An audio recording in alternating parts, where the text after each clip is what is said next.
Hello, everybody. This is Noel, the Red Devil. We are here to talk about the latest Manchester United takeover news.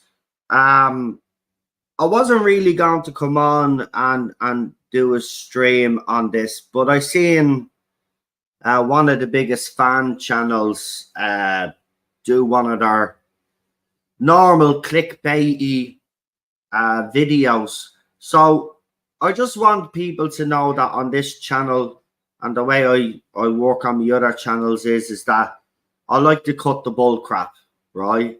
I'm not into this clickbaity nonsense. I'm not into, trying to rile the fans up. That's just not my deal, and I'm not going to do that. So it's been reported by Samuel Luckhurst that the Glazers haven't gotten in contact with Sheikh Jassim since his last substantial bid. Now, we're going to get into the article. For anybody that wants to read the article is in the link description. Obviously, we like to give the people that write these articles, the journalists that write these articles, the due credit. So it's in the link description if you want to read the article for yourselves. Because I'm sick and tired of fans out there, and especially fan channels out there, especially the bigger ones, clickbait and flip these things on their heads. Now, I will say, we'll get into the article. I have read a little bit of it. I will say the fact that the Glazers haven't gotten in touch with anybody is nothing new. We've known this already, that there's been a lack of contact. This has been reported about months ago anyway. Journalists have covered this before. The Glazers never do anything properly. We were told that they were waiting on certain legal issues, and now the latest one was, they were waiting for this Mason Greenwood stuff to boil down, and now they're going to announce the sale. Then you had the Cardiff City chairman come out, or owner come out and say that United was going to be sold for 7.2 billion or 7 billion, whatever it was, right? So when it comes to the takeover, let's be honest, right? Nobody actually knows what they're talking about. Because there are people from all camps, whether it's Sir Jim's camp, Manchester United, the Glazers, Sheikh Jassim, they're all putting stuff out there in the public domain. So what was actually said, right? Because there's a fan channel out there that has the biggest support that's put up a clickbaity thumbnail to say that the deal is off, right? Nowhere in this article does it say the deal is off. What they actually say is the sources say that they fear the deal may be off. So let me read you the article. You can make up your own mind yourself. But as I said, I'm not going to do this clickbaity nonsense that happens on other channels. I'm going to tell you out straight what the story is here. Because you know what? Manchester United fans go through an awful lot. They don't need fan channels like that to be continuing to generate this toxicity. And I'm sorry, that's what it is. I mean, they go on the first couple of minutes, they treat the fans like scum and all of this, blah, blah. Things that we already know. But you see, the reason why they've done this video, and by the way, I'm just going to tell you why they've done the video. Because we play Tottenham tomorrow. And if that result goes the wrong way and we actually end up getting beaten, right, they'll be back to that video again. And that's what they want to do. They want to raise the toxicity in this fandom. Every season, all of these fan channels do it that are into the clickbaity nonsense. They rile up the fans at the start of the season with all of this nonsense, right, to get you all riled up. And it works every time, hook, line and sinker. Every season is the same. The toxicity gets worse. You need to wake up and open your eyes, folks, right? At the end of the day, I'm not saying that this whole takeover situation isn't a shit show. I've made it clear on this channel that it is, and I think it's being handled very, very poorly. It really has. This should have been done. If they announced it in November, this should have been done by at least January. It should have been done. It should have been a quick sale to at least 3 months, 3 to 4 months, right? We'd get them 3 to 4 months.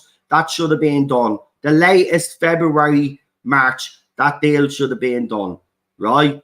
But it hasn't. They always drag their feet, folks. They drag their feet with transfers. They drag their feet with everything. This is nothing new.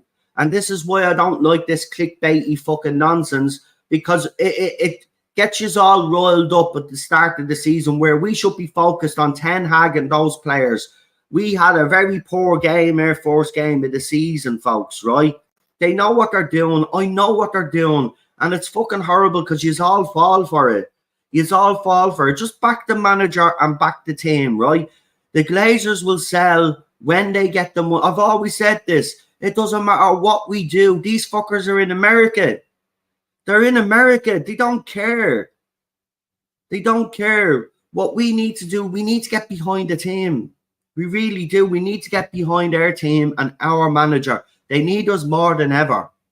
Right? And that's the most important thing right now. We all want them gone. I want them gone. Right? Even when they took over the club, I remember I was devastated. I didn't want them back then. I still never wanted them. I still didn't. Even when fans were praising them in the early days, I was like, are you crazy? Just wise up to what's going on. There's people stoking the hate as this season starts, and it's always the same. So what did he actually say, Samuel Luckhurst? Well, I'll let you know exactly what he said, but he did not say that the deal is off, right? So I want to make that clear. He hasn't said the deal is off, right? Because there's people out there that are saying the deal is off. The deal isn't off. The deal was never off. Look, the Glazers have 2 bids. Here's the before I get into the article, just want to know why the club hasn't been sold yet. I'll tell you why the club hasn't been sold, and it's not fucking rocket science, right? It's a fact, right? When they announced that they were putting Manchester United up for sale in November, they were expecting a lot more people to come forward and bid for the club, right? But it didn't happen.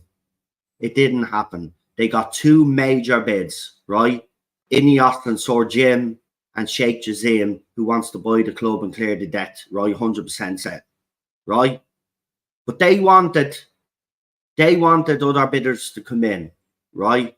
Because you've got to understand, if the Glazers could stay at Manchester United and still get a bit of cash, they'll stay, right? But the problem is that even though Sir Jim's deal kind of gives them some input, they're going to lose most of their power. So that deal is not structured the way that they want it. Now, if Sheikh Jassim has offered the 7 billion, which the Cardiff City owner has said, right? That's not even worth 7 billion, by the way, the club, but 7 billion. There has to be a reason why they haven't accepted that offer. So there definitely is something more going. I'm not defending them. I want them gone ASAP. The sooner they're gone, then we can be Manchester United again. Because as I said to folks, and folks need to realise this, we're not Manchester United while they're still in place. This is Glazers Manchester United. And as long as we're under them, we're going to get what we get. And that is bad at negotiating, bad at getting players out of the club, bad at selling the fucking club, right? They drag everything out, folks. The Mason Greenwood situation as well, they drag that out as well. Everything that they do, they drag out, right? But eventually they get there. And this is my point. This is what I'm trying to say to you guys. I know we want them gone tomorrow, right? We'd like to wake up tomorrow before the Spurs game and find out they've sold the club. It would be the happiest day. We wouldn't, being honest, the Spurs result would be irrelevant, right? If they sold the club tomorrow, right? But it's not going to happen. But it will happen eventually. They will sell. And this is why I think fans need to realise, look, you know, if you want to speed it up as I said, don't want to criticize anybody that's been protesting, because fair play, you know, you have kept it going since the Glazers from day one, and you have kept it going all the way through. New groups have came along and stuff and did it their way. But I do honestly believe if you just want to get rid of the Glazers now, boycotting shit is not going to work. You just have to empty Old Trafford. And every time this is brought up, by the way, it's not practical, it's not going to work. Well, you just have to make it practical, and you just have to make it work, because you need to embarrass these at an international stage, and no better place to do it than our first league game, or our first Champions League game at home, and also do it in the Premier League against, I mean, we've got Arsenal coming up in a couple of weeks. Maybe that's too soon to organise it then, but you could organise it for the Manchester City game, or you could organise it for the Liverpool game, and walk out of the fucking stadium. Walk out Old Trafford. Actually, hold on. Let's have a look at the fixtures. Right, so we got Tottenham tomorrow. Then we got Nottingham Forest at home. There'll be no point doing it there. Then we got Arsenal away, so no point doing it there. Then it's Brighton at home, so no point there. Burnley away, Crystal Palace. Right. So October, plenty of time. October the 29th, we play Manchester City at Old Trafford. Right? You want to make your point? That's your time to do it. You have to get organised, people. Listen, for the next, you've got till October 29th.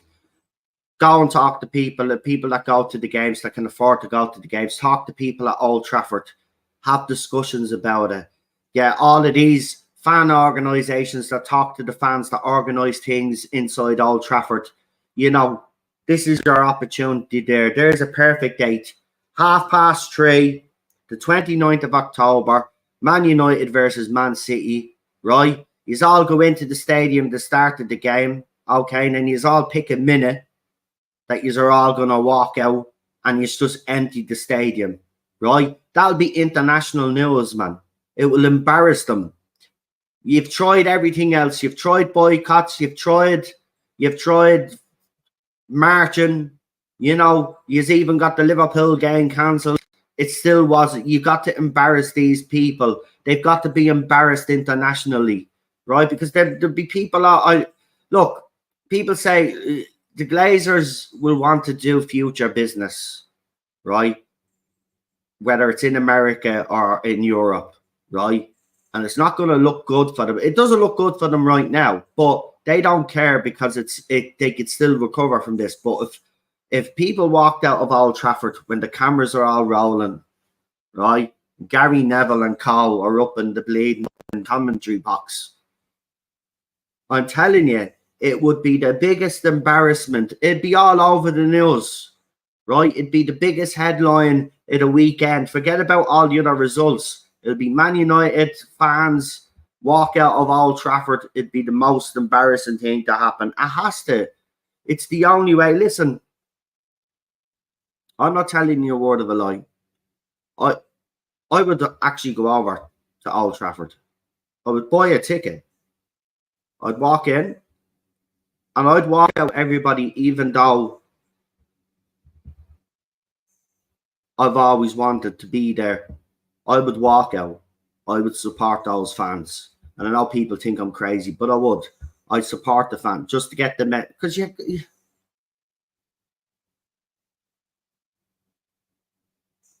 like, what, you know, we tried everything else. You know, and remember one thing as well, that certain big fan channel dragged their feet into support of the Glazer out movement, because they were thinking about their sponsors more than they were thinking about them. And now they're fully, well, they pretend they're fully on board with it. Listen, I just don't like that bullshit. But anyway, let's get into this article, because we're gone 16 minutes and I haven't read the article. So let's get this out there, and I'll tell you exactly what was said. And if you want to leave a comment, because I see that there are people coming in listening, if you want to leave a comment let me know. Don't forget tomorrow. I know the press conference. I know the press conference, Ten Hag's press conference, I think is going on right now as we speak. But we'll do it on match day tomorrow, as I said. I like to do it on match day. So we'll be doing the press conference tomorrow. And then, of course, we're live tomorrow from 5 in the evening, where we will be playing Spurs away from home. And we have a good record against Spurs recently. So if the lads can get their bloody act together, we will be okay. So this is it now. Here's the article. As I said, it's in the link description. This is from Samuel Luckhurst. He's the chief Manchester United writer. So apparently, Sheikh Jassim concerned the Glazers won't sell Manchester United. Right? So the deal isn't off. It's apparently Sheikh Jassim is concerned. Now, whether that's coming out from his people, that's what I'm saying. There's a lot of leaks and it's been happening for the last few months, right? The strategic review of Manchester United was announced 9 months ago, and there is still no end in sight. Sheikh Jassim is still awaiting a response from the Glazer family to his submission to buy Manchester United, right? So him and Sir Jim have both put in bids, right? And they still haven't gotten back to them. That doesn't mean that the deal is off, folks, right? This is the Glazers again dragging their feet hoping someone comes in. Like, I mean, they're idiots. It's a stupid strategy. Just go. Fans don't want you here. It's just take the fucking money, man, and just go. And if you have been offered 7 billion, I mean, Manchester United's not even worth 7 billion. No, take the 7 billion, right? And then go and buy an LMS team, an American franchise or something, right? Where there's no relegation and you'll make money every fucking year, right? That's what you tried to do with Manchester United. You tried to get Manchester United out of the Premier League and into this super fucking league nonsense. Anyway, we've got Scott Stavros, who's a Celtic fan. He says he's out for himself. He won't support the movement. Well, no, he is supporting it now because obviously he knows that everybody else is, so he has to be seen to support it. But, and because everybody else is on board with it now, he doesn't have to worry about his sponsors. But for ages, he wouldn't. I got turned off him pretty quick. So Sheikh Jassim and the Ineos group, led by Sir James, submitted offers upwards of 5 billion in May, but sources say there is still real concern the Glazers may not sell United. Sheikh Jassim's premium offer remains on the table, and a source close to his camp said the next steps are up to the sellers and all we can do is wait. So there you go. So the offers are there. So basically everybody's just waiting on the Glazers to make up their mind. And we know what and listen, this was reported a couple of months ago, right? We were told that there was Glazer family members who wanted to sell, and there was Glazer family members who didn't want to sell. Also, we were told that there was legal issues behind the scenes as well with stakeholders and shareholders and all of that. This is what actually could be holding up this deal, folks, right? Again, I'm not defending them. I want these assholes out of this club because they dragged us through the mud. And, the handling of the Mason Greenwood situation just goes to show you how much of a shit show this club actually is under these, I wouldn't even call them owners, parasites. Right? So, again, I'll read that line because it's important, folks, right? And listen to it. Sheikh Jassim's premium offer remains on the table. And a source close to his camp said the next steps are up to the sellers and all we can do is wait. So someone from Sheikh Jassim's camp says all they can do is wait. And then that has equated to some fan channel saying the deal is off. I don't get it. Why you want the clickbait? The Manchester Evening News reported in February, Joel and Avram Glazer, the United co-chairmen are reluctant to sell. There you go. Their siblings, Brian, Edward, Kevin, and Darcy, also sit on the United board. And apparently they want to sell, but the two brothers don't want to sell. And this is why Avram has been seen at games lately, right? Now, we were told as well by media reports that 6 billion will get this done. Have they really? See, this is the thing. We don't know what each bidder has offered, except what we've been told in the media. But remember, there's a lot of non-disclosures and stuff like that. So we don't know the true figure. People are speculating, right? So we don't know what's being offered. We do remember that it was reported as well, you know, that both offers weren't good enough and all of this, and they had to up their offers, and then they upped their offers around 3 times or something. So it's alleged. It is understood there is discord among the Glazer siblings when they went to the market on 9 months ago, and there's still no agreement among the siblings as to what they want to do with United. In a recent book, Grit, Rigor and Humour, the Ineos story, Ratcliffe admitted United, the vested interests of 6 siblings, have been an issue during the discussions to buy the club.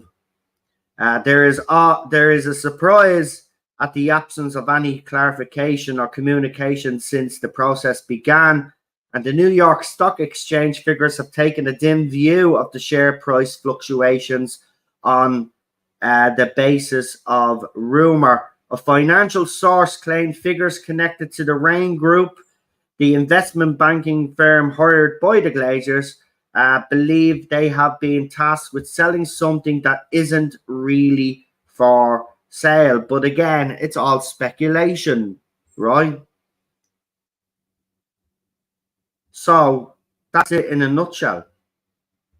That's the article. This tells us nothing new.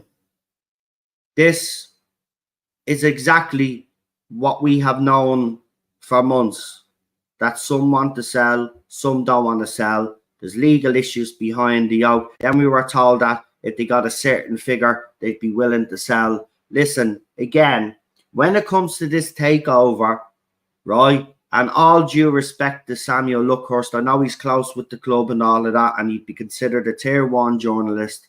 But let's be honest, I don't think any journalist out there knows what's going on, because there's so much misinformation being put out there from all 3 camps, I reckon. The Glazers, Sir Jim, and Sheikh Jassim's camp are putting out different types of information. And remember, you know, for a thing that has a non-disclosure agreement, there does seem to be a lot of leaked information coming out. But what to believe? We don't know what to believe. I mean, remember, Sheikh Jassim's foundation was registered in the UK and all of that.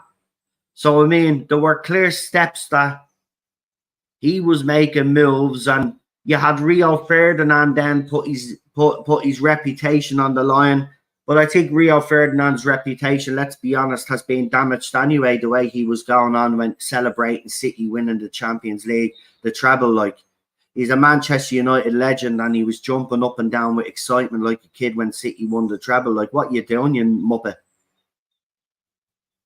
Right? I don't care if they're an English club. That's the excuse. Well, it's an English club. I don't give a shit. Right? You are a player for this club right here. Right? You don't jump around and celebrate because one of our biggest rivals went and did what we did, and then get away. He was wrong.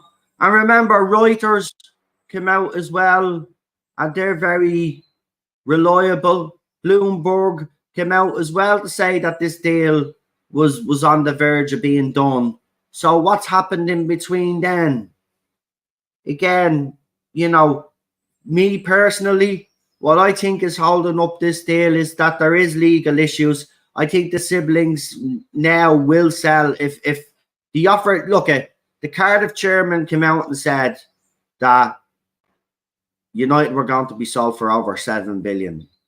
Now he wouldn't have said that unless he knew something, right? So I reckon there is some legal issues behind the scene. They're just finalising all of that. And yes, it's taken an age because the Glazers taken age doing everything. And maybe what the situation is that they're trying to do transfers. They're trying to get players out as well. And then they're trying to sort out the rain group and get everything else in order. They just can't do everything because they're idiots. And they've been idiots since they took this club over. Like, they're incompetent at everything, folks. This deal, this takeover will happen, right? We will be sold. There is no way, right? And I'm telling you, there's one thing, right? They're not, the backlash, seriously, there is no way now they're going to pull out of this. They can't. They can't. Could you imagine the backlash? I mean, it won't be just from United fans. There'll be criticism all over the place. They got to sell. So I reckon, personally, this is what I reckon. I reckon there's still those legal issues that was reported on by everybody, right? Sir Jim, as camp, even Sheikh Jassim's camp, and the reporters were all saying the same, that there was legal and technical issues behind the scenes, folks. And maybe that's what's holding it up. So, listen, you know, what's important now, right now, is to get behind our team tomorrow when we play away from home against Tottenham. It's going to be a tough game, especially after the way we played against Wolves. But remember, that was the first game of the season. I do expect United to up the tempo against Spurs, but we do have serious problems in that midfield. You just can't play Mason Mount and Bruno together. It just doesn't work. Cass is exposed. He can't do it on his own. I mean, people going after Cass, like, you know, remember, folks, we have said this since a long, long time that we needed two CDMs. We've only got one. Like, you know, we've been playing Ericsson and have played Ericsson as a fake CDM, but we've always needed two CDMs. And we still need another CDM. That's why we need to get Amrabat. He can't go to Liverpool. I don't think he will go to Liverpool. I think we will get that deal done. But we need him in. And we need another midfielder as well, I reckon. And a striker. And maybe another centre-back. But I've just seen there, and I will be talking about it tomorrow, but it looks like Johnny Evans might be staying. I've just seen there snippets of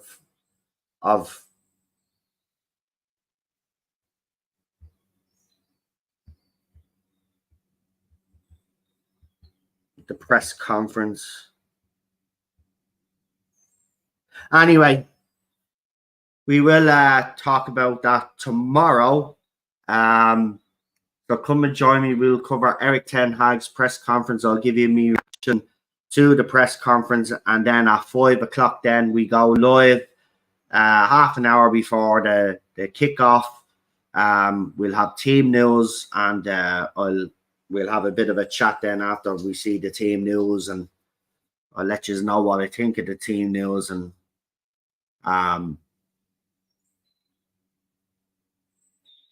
see who he puts on. But the only change that I would make for this game is taking Garnacho off, because it wasn't his best game against Wolves. I'd put Rashford out on the left, and then I'd be bringing Sancho on and playing him as the false nine. Now, as you know, I don't want him as the false nine because Jordan pre-season, I even said it, I didn't want him as the false nine. But we have a choice of Sancho or Anthony Martial. Now, if we bring Anthony Martial on and he gets injured, then we got to waste the sub on him. So I'd rather have Sancho there because at least Sancho looks like he's doing something in that position and he is causing some problems. So I think I'd give Sancho a chance, but I'd keep he's going to play Mason Mount and Bruno again. I wouldn't personally. I'd put Eriksen on, but Eriksen's not going to be able to play a full 90 minutes either. So he's going to start with Mason Mount, Bruno, and Cass. He'll probably bring on Eriksen then in the second half when he needs to make subs. Rio has no credibility as a pundit anyway. I do agree with that, Scottish Stavros. I mean, he's an absolute embarrassment. You know, we've got other club legends out there that wouldn't even dare to celebrate the way he did. I mean, he conducted himself. He was an awful man. I lost an awful lot of respect for Rio after last season. And, you know, I kind of knew when he came out. When he came out with that video to say that was nearly done, I was saying to myself, everybody else has got it wrong, right? And I even said it at the time. No. But then Reuters came out then and kind of backed them up, and I was like, okay, maybe there is something to this. And I do believe that there was something to it. And I think they ran into some legal issues. I'm telling you now, man, maybe the books, maybe United's books are not, hate to say it, but, you know, it's the Glazers. Maybe our books are not as good. And they're looking for obscene money, and the other two bidders are digging their heels in and say, well, look, we've looked at your books. You're looking for whatever. It's not worth that. This is how much it's actually worth. Yes, willing to pay a little bit extra. So there's your little bit extra, but that's how much it's worth. 7 billion for Manchester United is a joke, by the way, though. I mean, don't get me wrong. If we got sold for 7 billion, I'd be absolutely, I'd say, you know, fair play to the Glazers for that, because it's not what they've done to this club, right? I mean, you look at the asset Man United was before their dad took over, right? That's why there was so much interest, because it was a valuable asset, right? Now, in fairness, they made it a big commercial machine, and we have made a shit ton of money. Problem is, they've taken that shit ton of money out of our club rather than investing in the stadium, the academy, the first team squad. I mean, unbelievable. But look, I think we can beat Spurs tomorrow. I was watching the She Devils yesterday, last night, and they were asking our next 3 fixtures are Spurs, Tottenham, Spurs, Forest, and then it's Arsenal, I think, isn't it? Hold on. And they were asking everybody how many points they were get. Yeah. So a lot of people were saying 3, some were saying 4, some said 6, but I said 9. And yeah, I'm crazy. I said 9 points. I do believe we'll beat Tottenham. People saying that we're underestimating Tottenham. I don't think we're underestimating Tottenham. Listen, Tottenham, don't worry about Tottenham. Look, they played decent in the first game, but they played against Brentford, right? And I know Brentford are not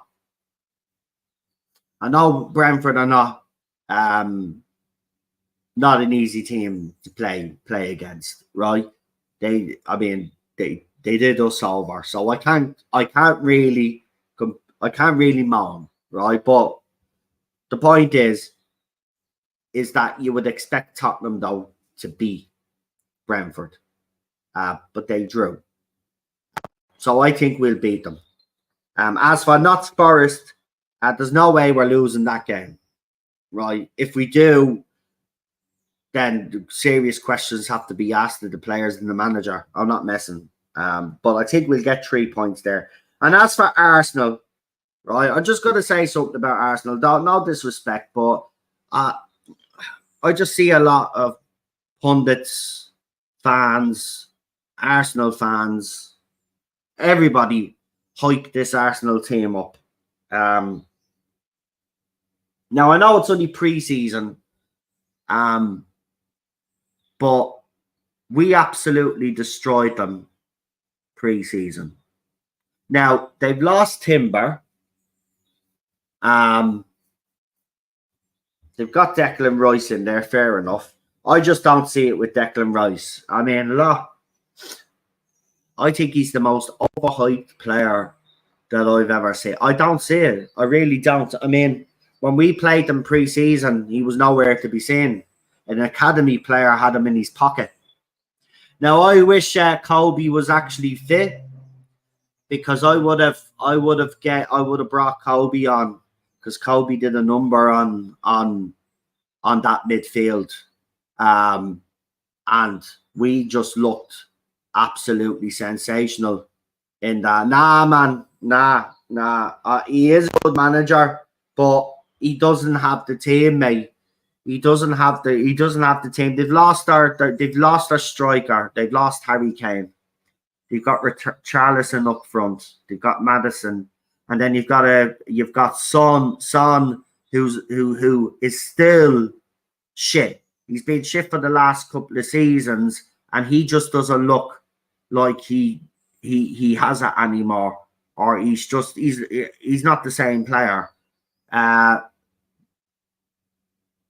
I think once we get a goal, see, again, it depends though. If we get an early goal, or we get a goal in the first half, we'll definitely beat them. I don't see them beating us. I really don't.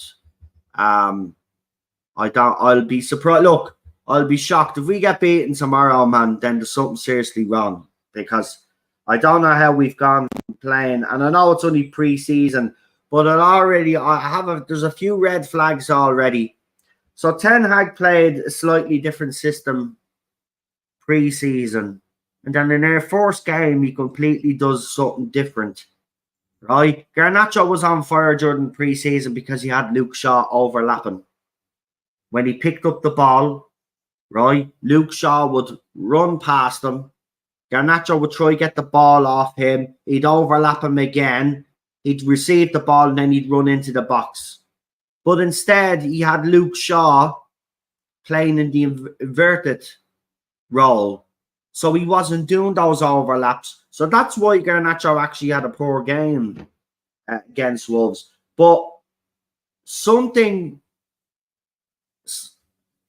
there was a moment during pre-season, and I said it at the time, I think our manager got spooked.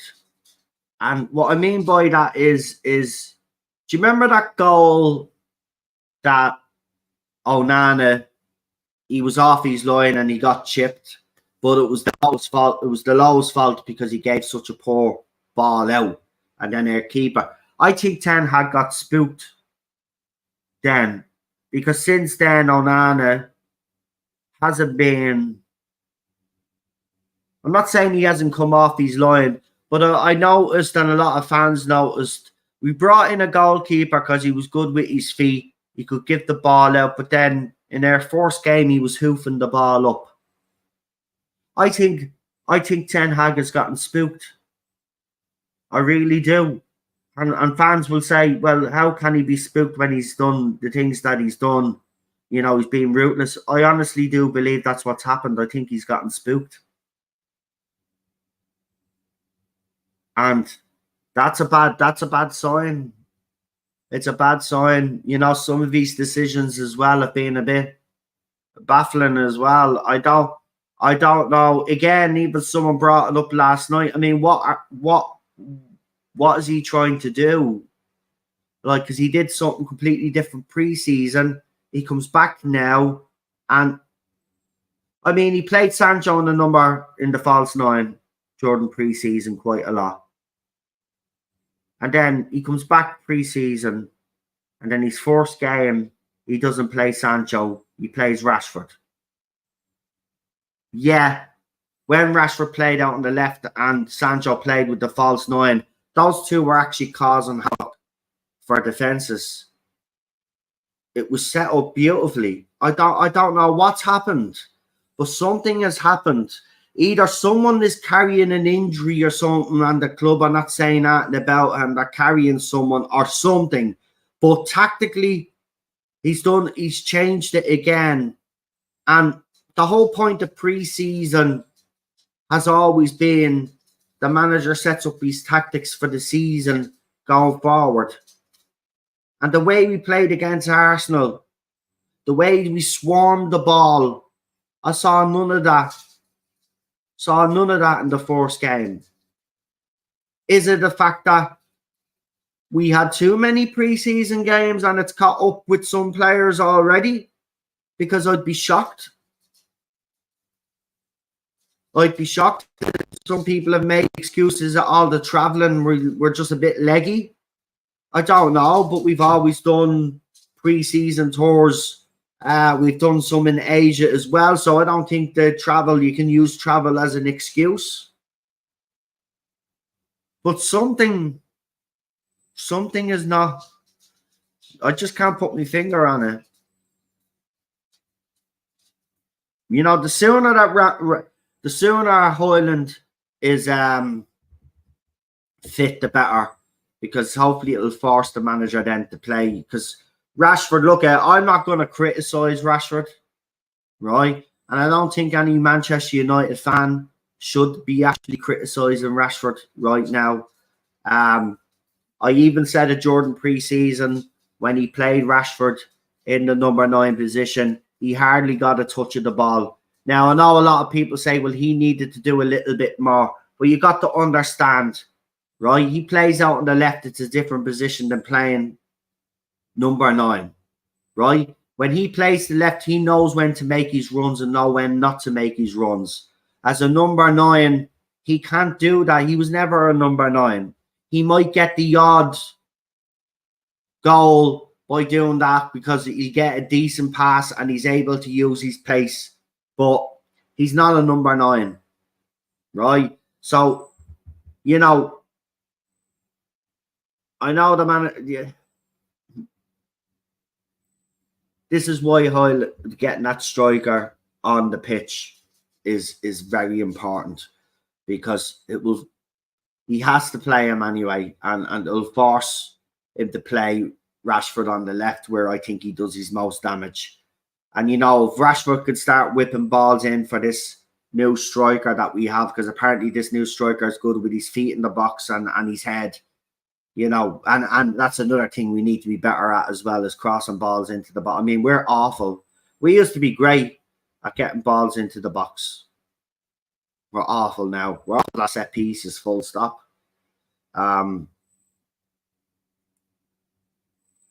But we'll see what happens. I hope he play. Look, I'm not a fan of Sancho. You know, at the start of pre-season, I wasn't impressed with him, and then the manager put him in the false 9, and then I started to see a little bit, and he was starting to link up lovely with some players, and I thought, you know what? And then he even got a goal. He's got to play Sancho in the false 9. There's even talks that he'll play Sancho out on the left and Rashford through the middle. But what? Why? I mean, that makes no sense. I'm not a manager, and even I can tell that Sancho doesn't do it out on the left, unfortunately. That's what we bought him for, but he doesn't do it out on the left or the right. So just put him where he looks like he can actually do something, which is the false 9, until we get our striker in. And there is talk, by the way, and I'll have a look at it, but there are some media reports that we might be looking at Evan Ferguson. Now, this is a player at the start of the transfer window when we actually got, when we were linked to Hoyland, because I kind of knew we'd either bid for Harry Kane at the end of the transfer window, or he would go to a different club or sign an extension, right? They were the options for Harry Kane, right? But I mentioned that on a couple of channels that I follow, that Evan Ferguson would be another good young striker to bring in. And some Man United fans were like, well, that's two young strikers. We need an experienced one. And I do agree, but I think in the situation that we're in, I take Evan Ferguson. He scored again. I mean, he scored in the first game of the season. He scored again.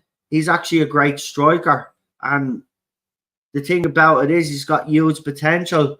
And, Man United of old would have took gamble. They would have took that gamble bringing in strikers like that, like we did with Haaland. We need to do that, to do it again. It doesn't matter. You can rotate the two fucking strikers then. They will keep each other on their bloody toes because they know they won't be guaranteed to be in the squad every time, so they'll have to up their game every bloody time. I'm telling you, Evan's game has improved. He can hold the ball up and all, and he's scored in some goals. So I'm Irish as well, so I'm a bit biased, but I'd bring in. Look, we're not going to get an experienced striker now. We might as well forget about it, right? Now, Evan will probably set us back because apparently Brighton now are on the verge of offering him a new contract because apparently he was linked to us, so now they're panicking. And they'll probably want about 50 million for him. Now, obviously, if we get Amrabat and we get another midfielder, then Evan Ferguson's not happening. But he's a player. See, this is another thing as well. We had an opportunity to sign Casado for £5 million back in the day. We refused to do it. There's a couple of players actually that have gone on to bigger clubs that we could have bought at a cheap price, and we never did because their owners are just pathetic little losers and don't know anything about football, right? And we could have probably got Evan Ferguson, right, for cheap when he first burst onto the scenes. But no, we wait until a player establishes themselves, right, and scores shitloads of goals for the club, and then the valuation goes up. We should be taking the risk. That's what our academy is for. We should be taking the risk on these players, man. We wouldn't be sitting here now if Evan Ferguson had been in our academy. We wouldn't be sitting here now crying for another striker, right? Because he'd be developed under us, under Ten Hag. Could you imagine him under Eric Ten Hag? Anyway, I'm going to leave it there because I'm a busy bee today. On the other channel now, which is geeky stuff, which most of you football dudes wouldn't be into. Yeah, I'm a football fan and I'm a bit of a sci-fi geek and all of that, but who cares? So I've got a couple of streams to do on my other channel. So busy bee today. And I'm back again tomorrow. Remember, for Eric Ten Hag's press conference. I like to do it on match days. I think it's better because it's nice to hear what the manager says for the game, and then obviously then we do the build up to the game, and then we get the team news and we could talk. It's interesting way of doing it. I prefer doing it that way. But look, I will leave with this last final message to you fans out there, right? Don't fall for this toxicity stuff. Get behind the manager, get behind the team, because it's going to be a tough season. We're going to have results. Look, we're going to have bad results, folks. Nobody wins every single game.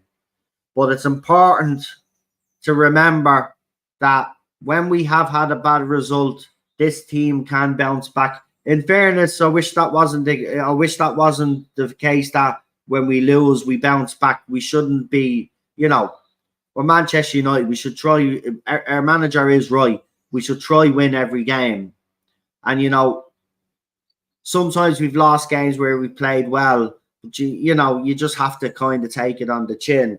But I just want to see an improved performance. I do think the fans will want to see an improved performance because, the Wolves one wasn't good enough. I will say that. But no problem. Yeah. So I'll be back. We'll probably be in actually we won't be in this jersey tomorrow. We'll be hold on.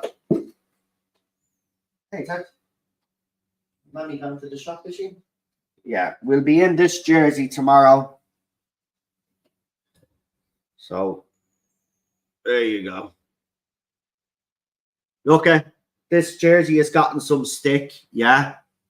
But when you put this jersey on, I'm telling you, man, it's lovely. It's lovely. Now the back, obviously, there's a big green patch at the back, right?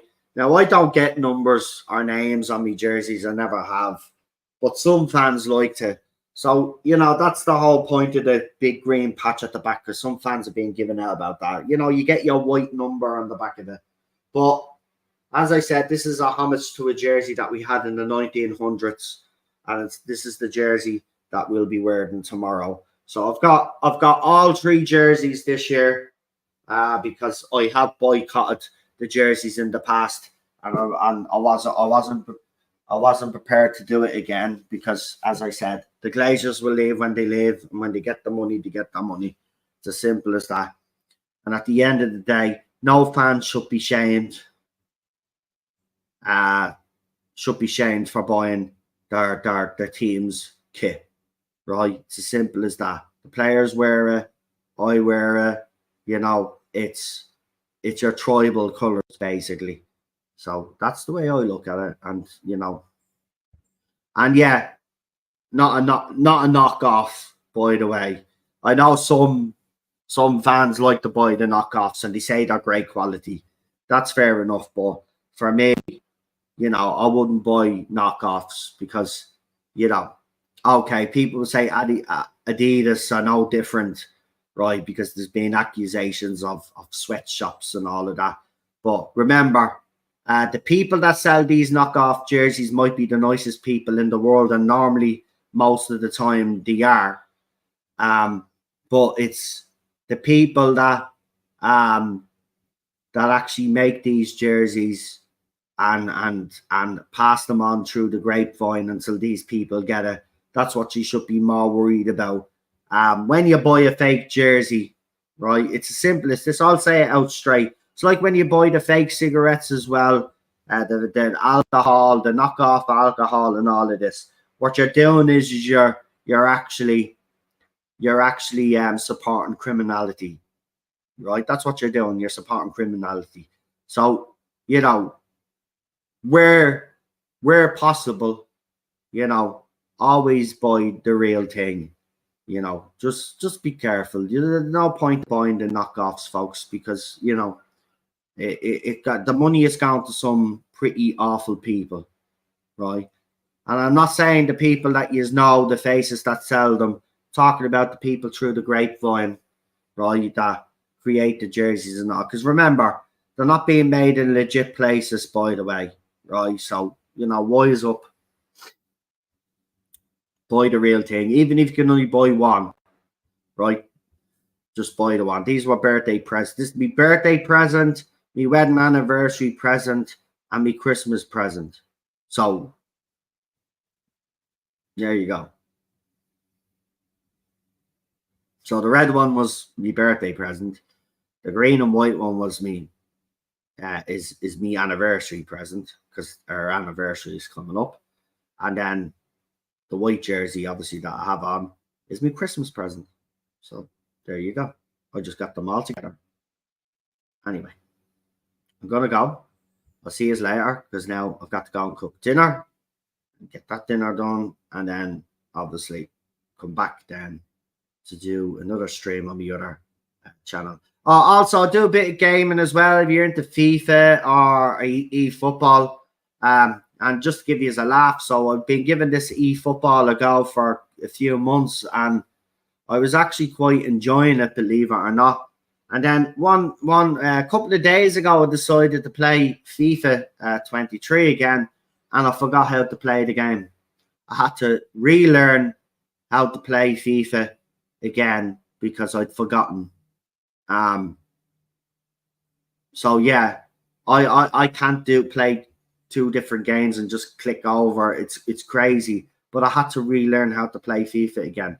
So if you want to see me play FIFA, Ghostbusters, and any of that, and I still haven't done a stream on it yet, it's just that this channel is starting to pick up now, and we got the other channel going as well. So we got a lot on our plate, but I will try get some streams in. As I said, don't worry about it, but we're at 405 subscribers over there. So that's the Irish Geek, folks, the Irish Geek, if you want to go and check that out. Right, I'm going to leave it there. Thank you for joining us.